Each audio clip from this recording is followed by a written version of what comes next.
겨울인데 뭐 사람이 이렇게 많아. 수업운동이고. 안녕하세요. 월척병법의 김진태입니다. 이제 12월이니까 정말 겨울로 접어들었습니다. 실제 오늘 오전까지 저 하류권 수심이 얕은 지역에는 얼음이 제법 남아 있었거든요. 겨울 낚시다, 겨울철 낚시가 되었다, 그렇게 볼 수가 있겠습니다. 이 겨울 낚시라는 것은 반드시 경남 전남권 해남 지방으로 가야 되는 것은 아니다. 내륙권에서도 각 도심마다 각 지역마다 겨울 낚시가 듣는 포인트가 다들 있습니다.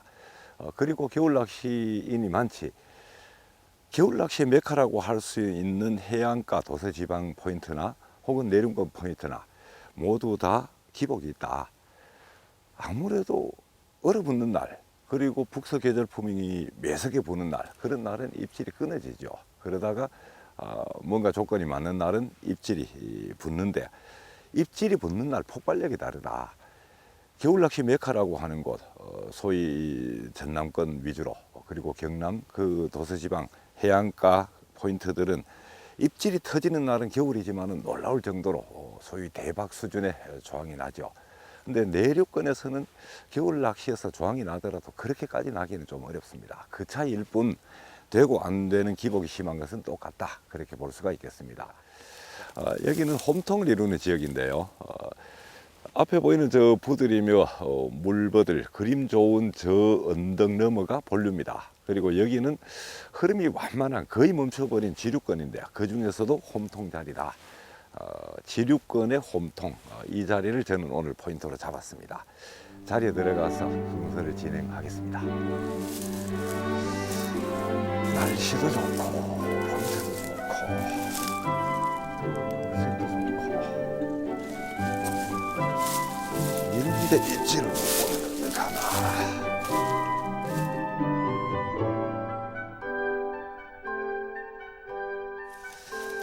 자, 지금 여기가 홈통입니다. 홈통인데, 홈통 이 안쪽에 수초의 형성이 참 괜찮죠. 그리고 저 건너편, 특히 건너편 부들이 물에 저 정도로 잠겨 있으니까 저건 아마 붕어가 웅크리기에 아주 좋은 공간. 이 겨울철일수록 붕어가 저런 곳을 잘 파고들어 있죠. 저 속에 웅크리고 앉아서 입 앞에 먹이가 떨어져도 잘 안 먹는 그런 것이 아마 붕어, 겨울 붕어의 이 특징이 아닐까. 오늘 붕어가 움직인다면 어디를 놔야 될 것인가. 이 개활지, 터져 있는 이런 공간은 별로입니다. 겨울 붕어는 활동성이 얕기 때문에 이런 터진 공간까지 활발하게 움직이지 않는다고 보고, 가급적이면 붕어가 웅크리고 있는 저곳에 최대한 가까운 지점에다가 찌를 세우는 것이 그나마 입질 확률을 높이는 방법이다. 건너편에 바짝 붙이기 위해서 수초 작업을 조금 해야 되는데요.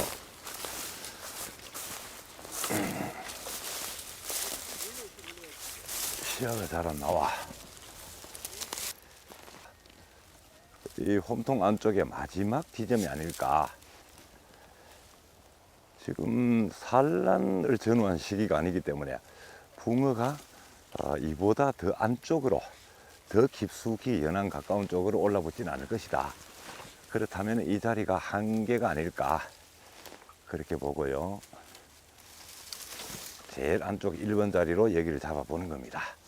2번은 그와 좀 떨어진 지점, 여기 정도로 보는데요. 이 속에까지, 여기까지 수초를 정리하고 저 깊숙한 곳에다 찌를 세우면 좋겠습니다만은, 너무 피젓는 것도 특히나 당일 낚시에서 붕어를 좀 더 움츠리게 만드는 역효과가 나지 않을까, 그렇게 보는 겁니다. 최소한의 작업으로 찌를 세울 수 있는 공간만 확보한다. 그리고 조용히 일박하고 빠져나가는 그런 식이 돼야 되겠죠.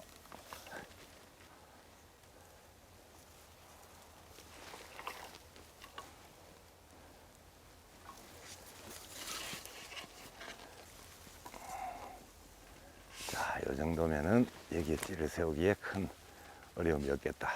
이 자리에 찌가 서는 겁니다. 이 자리요. 여기다가 찌를 세우면, 자, 구석 쪽에 3개 정도의 멋진 자리가 만들어졌습니다.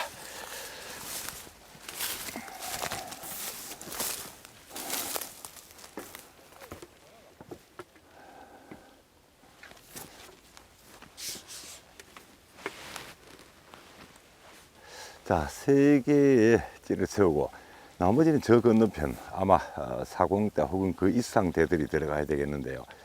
가급적이면 저 부들에 의지해서 부들 방향으로 찌들을 세우고 나머지는 이 공간에도 홈통이기 때문에 이 자체가 아늑한 홈통이기 때문에 본류와 구분되는 홈통이기 때문에 이 일대 전체를 붕어의 활동권으로 본다면은 이 맨수면이지만은 상대적으로 조금 더 깊은 저 바닥에도 찌를 몇 대 정도는 세워볼 필요가 있겠다. 특히나 촬영이기 때문에 스태프진들이 왔다 갔다 하게 되면은 뭔가 조금 산만하고 소란스러워집니다. 그랬을 때 붕어가 바짝 붙지 않고 오히려 좀 멀찍이 저권역으로 움직일 수도 있다. 그렇게 보고 저 지역에도 같이 찌를 몇 개 세워보는 그런 대편성이면 될 것 같습니다.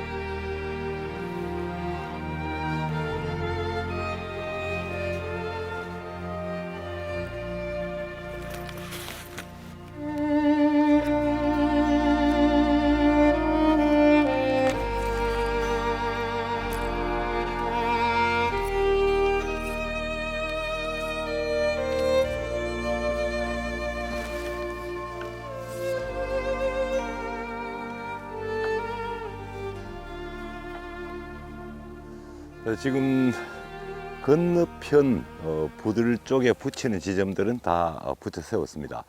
이제 전방과 좌측 바깥쪽에 지점을 정할 순서인데요. 오공대를 꺼내 가지고 먼 거리부터 차례대로 수심을 확인해 보니까 먼 거리와 가까운 거리의 수심 편차가 거의 없다. 거의 평면이다. 이렇게 보면 되겠고요. 한 가지 특이한 것은 중앙부보다도 연안 쪽이 찌톱 2마디 정도 더 깊게 나타납니다. 발밑이 깊다는 얘기죠. 발밑이 깊다는 것은 여기에 이 물을 이용하기 위해서 도수로를 파놨다는 뜻입니다. 소위 도랑을 만들어 놨다 그런 얘기가 되겠는데요. 연안 쪽에 수초에서 가까운 지점들이 조금 더 깊다. 그렇다면 연안 쪽에 붙이는 것이 맞겠고, 그리고 먼 거리 오공대와 짧은 데에 수심 편차가 없다면은 만지기는 불편해도 오공대가 유리한 면이 있죠. 왜냐하면 사람으로부터 멀어진 지점, 사람으로부터 먼 지점을 공략하는 겁니다. 붕어의 경계심으로부터 조금은 더 자유로운 지점이다. 그렇게 볼 수가 있겠고요. 특히 저희들처럼 이렇게 촬영을 하는 경우라면은 저것은 절대적으로 바른 선택이다. 왜냐하면은 사람이 많습니다. 사람이 많이 움직이기 때문에 우리 스태프들이 계속 움직이기 때문에 똑같은 조건이라면 더 멀리 있는 지점을 공략하는 것이 낫다. 어렵지 않은 얘기입니다만 여러분들 기억해 두셔도 괜찮겠다. 경사면이 거의 비슷하고 수초라든가 주변 어떤 형성이 비슷하다면 짧은 데보다는 긴 데가 낫다. 그렇게 보면 되겠습니다. 무작정 긴데 요즘 뭐 장대가 유행이다. 뭐 오공대를 써야 낚시 맛이 난다. 글쎄요, 뭐 그럴 수도 아니겠습니까만은. 근데 한 가지 틀림없는 것은 사람으로부터 먼 지점이 낫다. 그렇다고 먼 지점이 너무 깊거나 너무 얕거나 하다면은 그 자리를 피해야 되겠죠. 근데 조건이 비슷하다면은 긴 데가 낫다. 사람으로부터 좀 멀리 떨어진 지점을 공략하는 것이 붕어의 경계심을 완화하는, 그래서 입질 확률을 높이는 효과가 있다. 왜 장대를 쓰고 장대를 써야 할 때가 어떤 때인가, 그것에 대해서 한 가지 정도의 조건을 지금 상황에 맞게 안내를 드린 것입니다.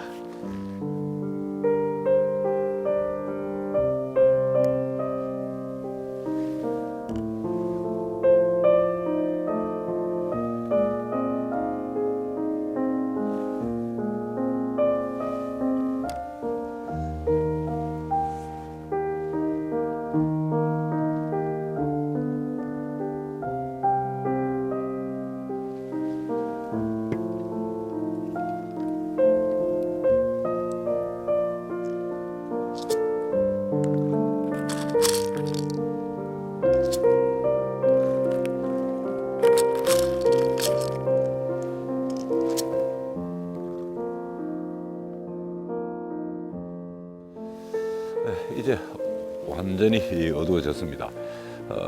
햇볕이 좋았기 때문에 해질 무렵에 혹시 한 번 정도 입질이 있을까 기대도 해봤습니다만 역시 겨울인지라 그 정도까지 활동성이 높지는 않다 그렇게 보여지고요. 밤이 아마 좀 깊어야 되지 않을까 아까 예측을 했던 대로 그렇게 옥수수와 글루텐을 병행을 했는데요. 이 겨울에 옥수수를 쓰는 이유는 이 포인트권 전역이 옥수수가 잘 듣는 편입니다. 저송기 낚시였어도 옥수수가 잘 듣는데요. 그래서 섞어서 두 가지 미끼를 써봤습니다. 자, 밤이 깊어지도록 깊어지면 오늘 달이 있는 걸로 알고 있는데 아마 달이 떠오를 무렵쯤 되면은 입질 확률이 높아지지 않을까 그렇게 밤이 깊어지기를 기다리는 그런 상황입니다.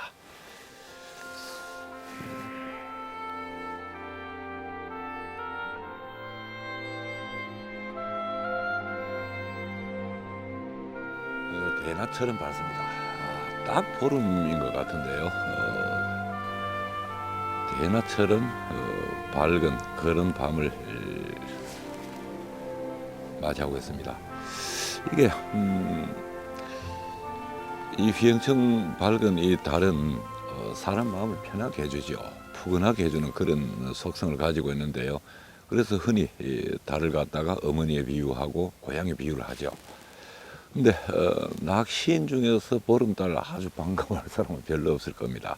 특히 붕어 낚시하는 분들은 뭐 보름달 원수처럼 여기는 분들도 있는데요. 제가 이 오랜 기간 동안 이 대물 낚시를 해 보면서 저는 이렇게 생각합니다. 보름달 상황에서 예전에는 정말 저희들이 이 대물 낚시 초기에 그때는 보름달이 뜨면은 낚시는 절대로 안 된다 생각했습니다. 아예 100% 안 된다 생각했죠. 그래서 보름 주간에는 떡밥 낚시를 가곤 했습니다. 그러다가 보름달 상황에서도 어쩔 수 없이 출조했다가 입질을 보기 시작하면서부터 야 이게 아니구나 하는 것을 깨닫게 됐는데요. 저는 경험으로 이렇게 판단합니다. 보름달이라는 이 조건 자체가 한 가지만으로 결정적인 악재가 되지는 않는다. 다른 여타 조건이 다 좋은데 보름달이기 때문에 오늘 낚시가 안 된다. 그런 경우는 거의 없더라는 거죠.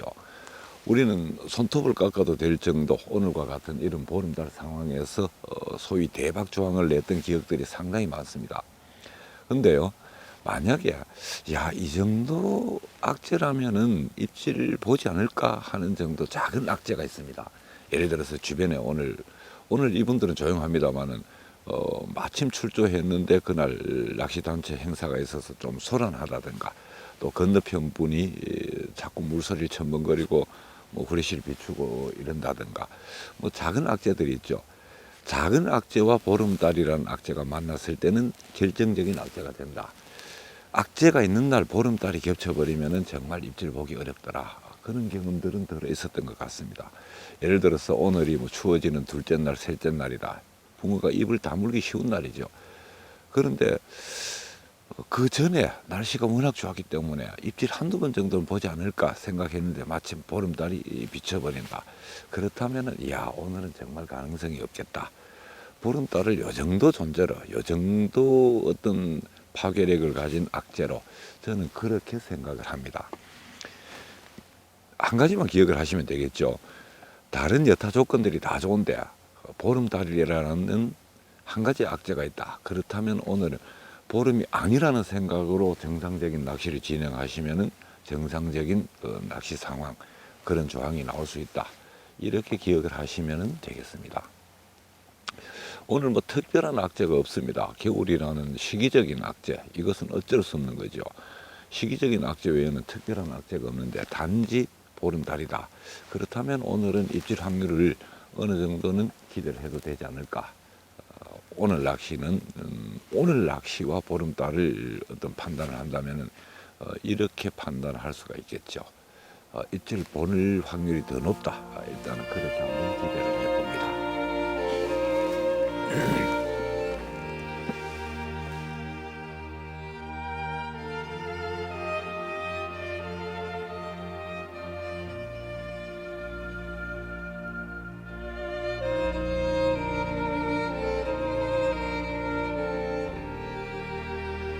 새로운 채비를 하나를 넣고 있습니다.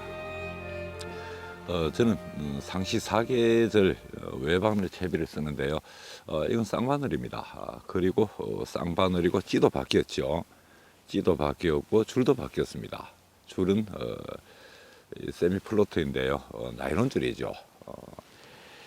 쌍바늘 채비를 가지고 간단히 설명을 드리면은 윗바늘의 떡밥의 무게로 채비가 내려갑니다. 윗바늘의 떡밥의 무게로 채비가 내려간다. 마이너스 맞춤이죠. 한목 반 정도 마이너스 맞춤을 해가지고 떡밥을 달아서 넣어보면요, 떡밥 무게로 바닥을 찍는 것을 확인할 수 있습니다. 그렇게 윗바늘이 바닥을 짚었다. 윗바늘이 이 앵커 역할을 하죠. 윗바늘이 바닥을 짚으면 아랫바늘은 어떻게 되겠습니까? 늘어져 있습니다. 쳐져 있죠. 소위 슬러프를 이루는 겁니다. 아랫바늘은 슬로프 상태가 되고 윗바늘이 바닥을 짚고 있습니다.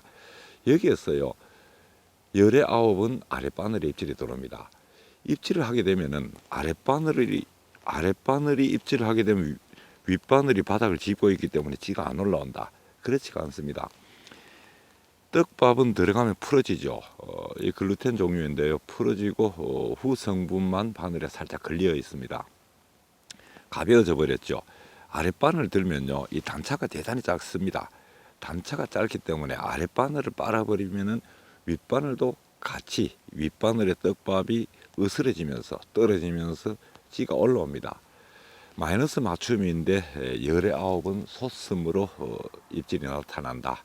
그래서 올림 입질을 본다는 거죠. 올림 쌍바늘 채비다, 이름을 이렇게 붙여봤는데요. 입질은 올림으로 나타나고 좀 더 예민한 슬로프 형태를 이루고 있는 이런 저수온기에 대비한 그런 채비가 되겠습니다.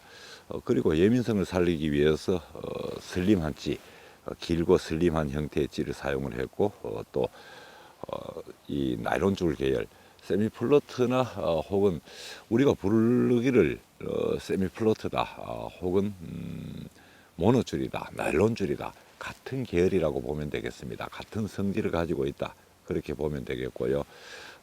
이 찌가 침력이 강하지 않기 때문에 예민한 마이너스 맞춤에서 에서 맞춰놓은 것을 원줄의 무게가 찌를 눌러버리는 그런 효과를 최소로 낸다.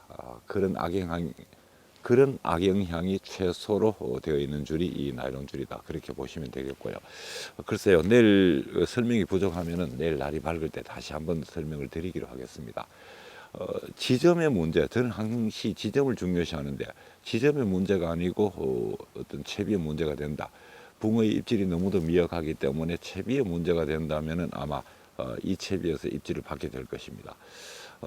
장점을 가지고 있는 채비이긴 하지만은 장애물에 약하다는 단점이 있고요. 그래서 저처럼 수초 주변에 지점을 찍는 낚시에서는 이 낚시가 크게 효력을 발휘하기 어렵다. 근데 지금 좌전방 쪽은 이 맨수면을 이루고 있기 때문에 이 채비가 주요할 수 있다. 그렇게 보고 한 대를 이 채비를 넣어 봅니다.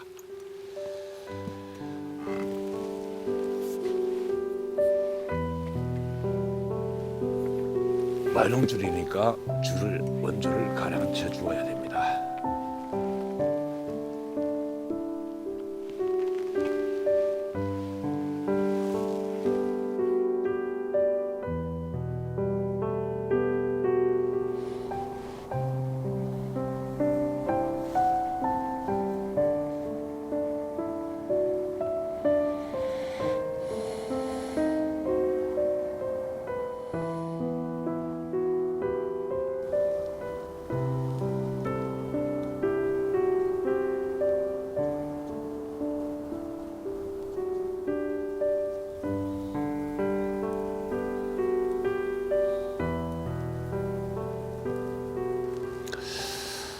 날도 아주 잘 잡았고 절묘하게 잡았습니다.